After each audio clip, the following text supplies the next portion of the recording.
The second generation of Kerui Petroleum and gas truck-mounted pipeline gas recovery compressor unit is mainly used for the recovery of vented natural gas in natural gas pipeline network emergency rescue, maintenance, and networking applications.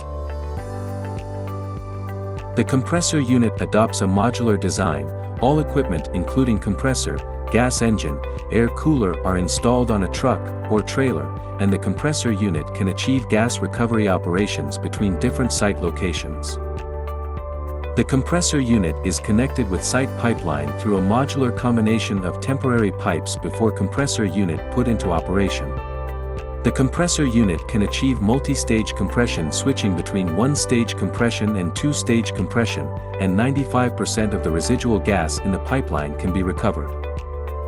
One-touch linkage can realize automatic switching and recycling. Dynamic monitoring and warning of equipment operation improves operation safety.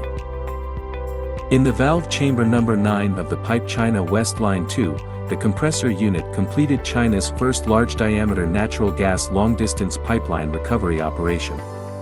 During the recovery operation, the compressor unit experienced strict tests such as severe weather, high cold environment, alternating working conditions, etc. It took 35 hours and a total of 1.564 million standard cubic meters of natural gas were recovered, reducing emissions by 23,400 tons of carbon dioxide equivalent.